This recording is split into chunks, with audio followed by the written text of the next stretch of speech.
मदन शहर में नूडल का ठेला लगाता था, लेकिन उसका काम वहाँ चल नहीं रहा था। आजकल नूडल बेचने के इतने ठेले हो गए हैं, कोई मेरे पास नहीं आता। काम बहुत ही मंदा चल रहा है, लगता है वापस गांव ही जाना पड़ेगा। मदन अपनी पत्नी के साथ वापस गांव आ गया। क्यों जी? हम यहाँ गांव में अब क्या करेंगे? अरे हमें तो एक ही काम आता है, नूडल बनाना। वही काम शुरू कर लेता हूँ। वैसे भी यहाँ कोई नूडल की दुकान या ठेला तो है नहीं, तो हमारा कंपटीशन भी नहीं होगा। सब मेरे पास ही आएंगे नूडल खाने। मदन ने गांव में नूडल का ठेला लगा लिया। लोग उसके ठेले पर आते हैं, पर खरीदते कुछ नहीं। ठेला लगाए तो 10 दिन हो चुके हैं, लेकिन एक भी गांव वाला नूडल खाने नहीं आया। सब तो बस देख कर चले जाते हैं। इस तरह कैसे चलेगा जी? बहुत नुकसान हो रहा है, कुछ तो करो। हाँ, कुछ तो करना ही पड़ेगा, वरना मजदूरी करनी पड़ेगी। मदन सलाह लेने अपने दोस्त रघु के पास गया। तो फिर क्या सोचा आपने? मैंने अपने बचपन के दोस्त रघु से पूछा था।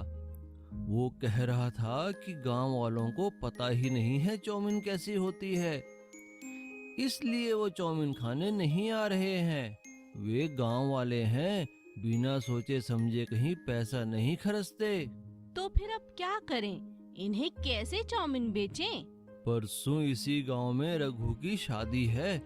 मैंने सोचा है कि उसकी शादी में गांव वालों को मुफ्त में नूडल खिला दूंगा। इससे उनको नूडल का स्वाद भी पता चल जाएगा। हो सकता है हमारा काम हो जाए। अरे वाह, ये तो बहुत अच्छा उपाय है। मदन ने ऐसा ही किया। रघु की शादी पर मदन ने सबको नूडल खिलाए। लोगों को नूडल का स्वाद बहुत पसंद आया और वे नूडल खाने मदन के ठेले पर आने लगे। मैं ना कहता था, एक बार अगर सब खाएंगे तो हमेशा तुम्हारे पास ही आएंगे। इस तरह धीरे धीरे मदन का काम चल निकला और कुछ ही दिनों में मदन के ठेले पर भीड़ लगनी चालू हो गई।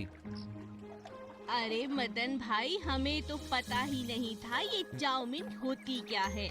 पर आज जो तुमने चाउमीन खिलाई है, भाई साहब मजा आ गया खाकर, बहुत ही अच्छा। वाह भाई मदन, तुम तो बड़े कारीगर हो, बड़ी टेस्टी आइटम बनाई है। ये सब देखकर मदन का लालच बढ़ने लगा। उसे अपने हाथ के बनाए नूडल पर घमंड हो गया और उसने नूडल के दाम दुगने कर दिए। जैसे ही मदन ने दाम बढ़ाए, लोगों ने उसके ठेले पर आना बंद कर दिया और कुछ ही दिनों में उसका सारा काम ठप हो गया। ये अचानक क्या हो गया जी? कोई भी नूडल खाने नहीं आता।